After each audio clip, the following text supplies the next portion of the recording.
Tony Maws, chef owner of Kirkland, Trotter, and Craigie on Main restaurants, and I am going to show you how to make a bomb stuffing for your Thanksgiving dinner. We're going to make our own croutons. You can buy croutons if you didn't have time, but we have this great country loaf party crust, and I'm actually going to take off some of the crust. The crust, depending on the bread, but in general, not really necessary for the stuffing. Also, this is a great way to use old bread. Stale bread actually makes better croutons. Don't get hung up on some of the specifics. There are different ways. If you have a different bread that you like to use, let's use it. If I'm using shallots and you only have onions, that's going to be fine. Because the whole point is to cook tasty food, make it delicious, have fun doing it, and be able to sit down and enjoy some wine and bird too. So don't worry about the perfect dice. We're talking about stuffing. This is all going to cook together anyways. Most people don't actually make their stuffing in the bird anymore, because by the time you actually cook the stuffing inside and it's hot enough, the turkey's overcooked. So I'm going to melt some butter, put it on the stove. While we're waiting for the butter to melt, we're going to make our croutons. I'm going to tell you what I'm going to put in my stuffing.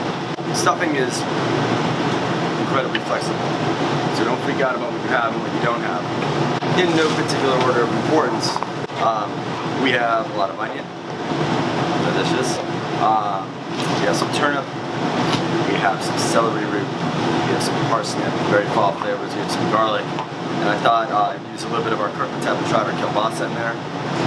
You can use any sausage. Sausage stuffing is, of course, a classic. Chorizo, garlic sausage, country sausage, hot dog, I don't care. Put it in there. It's going to be very tasty. I also have some turkey livers. My awesome butcher, Ronnie Savinor's Market, sometimes keeps some things just for me. And so while he's butchering a whole bunch of turkeys for people, inevitably he's left with some good stuff. And you can always ask your butcher for things like this too. A lot of people don't want it or don't ask for it. Next thing you know, we're left with these great giblets, which is going to be great in our gravy, or if I possibly can't feed it, put that in our stuffing. These tremendous turkey livers. Why would you not want to put this in your stuffing? So, we've got our croutons. We've got some melted butter. If you didn't want to use butter, you wanted to use olive oil, you could do that. If you wanted to use some duck fat, some schmaltz, any combination of fats, but you gotta get the fats in there. We've got butter, we've got some salt, a little more salt. We're putting a little bit of chopped garlic in there. Put a little bit of some thyme. We put a little bit of thyme in there just for some aroma. If you didn't have it, again, don't freak out about it. There's no reason to freak out. We're just talking about cooking good food. Boom. No stems though. Thyme leaves. Thyme stems. Not very tasty. Very chewy. Also, when you're cooking at home, the health department's not around, you should always taste your food. We're going to put these in the oven. Another very important tool in the world of cooking is your phone. Not necessarily the phone per se, because I don't want to be taking any phone calls right now, but a timer. So I'm going to set my timer, because I don't want to burn my awesome croutons. We're going to start with 10 minutes. It's my wife and my son. Alright, so with the sausage stuffing, I want to get as much sausage flavor as I can out of here. So I'm going to sear, I'm going to give a quick roast. In this case, this is our kielbasa. I'm going to do it, can't be afraid of fat. So I'm going to do a combination of butter and duck fat. So I'm going to get this nice and bubbly, hot. Now I'm going to add my kielbasa. I'm going to brown this up. This is also going to then flavor the fat that's in there. So I'm going to have this incredible kielbasa flavored fat. And then I'm going to cook the vegetables in that fat, more and more flavors. A lot of what cooking is about is building flavors. You constantly want to build flavors. So I don't want to just wait to the end and say, oh, it really needs more paprika or it needs more salt. I've got my handy slotted spoon, which is going to come in really handy right now. I don't want to lose the fat. But I want to take out the sausage. I'm going to add my onions first. Get into this great kielbasa fat. Butter, duck fat, great kielbasa fat. Season this lightly. I'm going to season up some of these turkey livers. sear them too. I like a little funk in our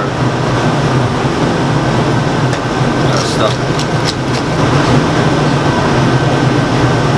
Salt, pepper. Okay, so the onions are getting a little translucent. Just wanted to give them a little head start and let them release a little bit of their liquid. So now I'm going to add some turnip, parsnip, some celery root. Other things that would be terrific in stuffing: bacon, some fruit or dried fruit, some apples or something like that would be tremendous. Other breads you could use: corn bread, walnut bread, raisin bread. I'd stay away from the Wonder Bread. I'm going to put a little duck fat in our pan. We're going to sear our turkey livers in a little duck fat.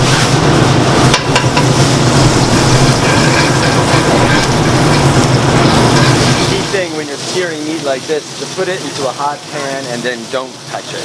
The more you jiggle it around, you're not going to get as much of a sear or color. And what we're really looking to do is build some of that flavor, that Maillard reaction, that's going to make this a lot less boring than if it was just sort of simmering and steaming and being turned all the time. That's not what we're after. So we're going to get some good brown color in there. Yeah, look at that. Brown. That's what we want. We want brown. Add some whole butter in there. Add a little thyme.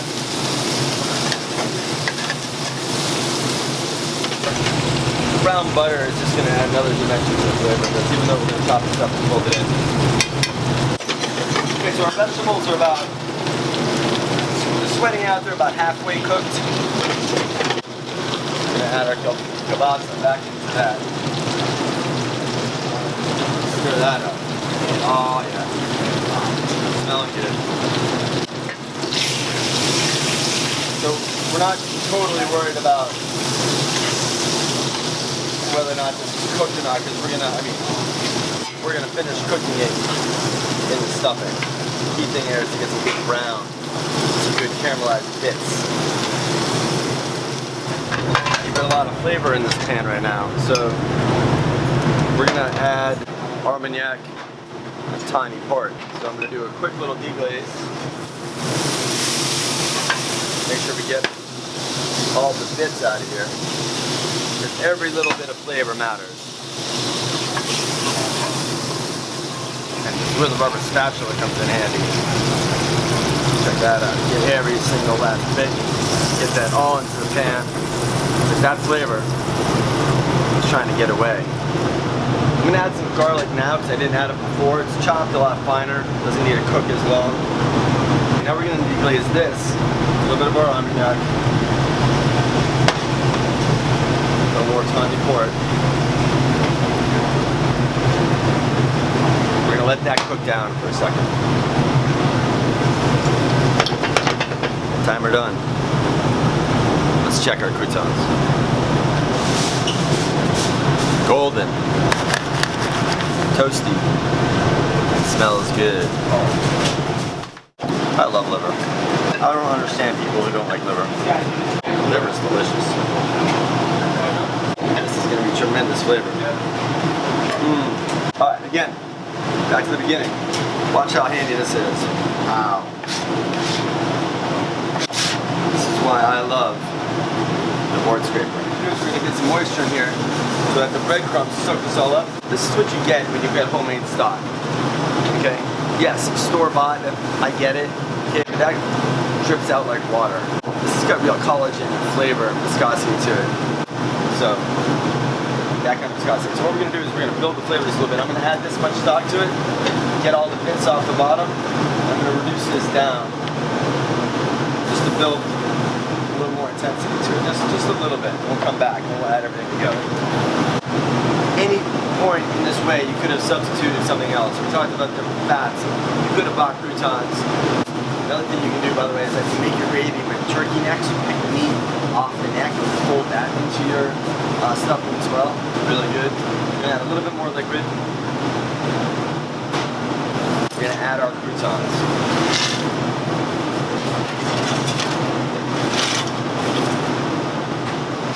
Croutons are going to really suck everything up. our liver. Add a bunch of liver.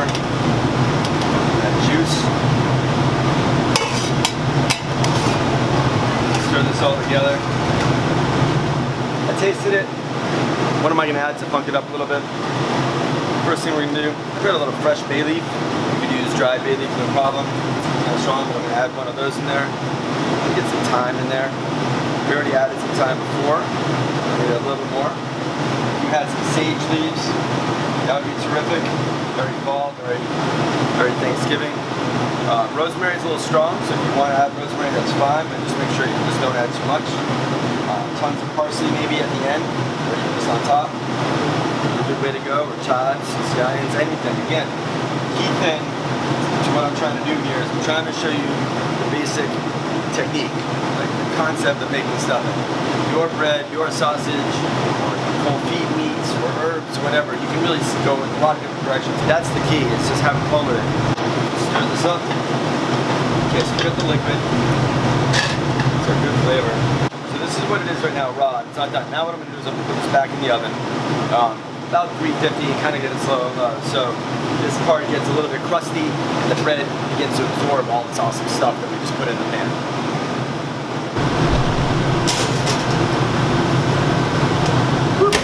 Okay, so then what we do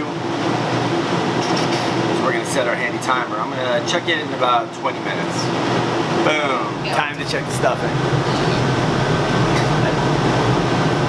Woo. Yeah. Check that baby out. Toasty bits. Smells like sausage. Turkey goodness. I am stoked. My family's gonna be stoked too. Happy Thanksgiving, turkey. This is a liver song.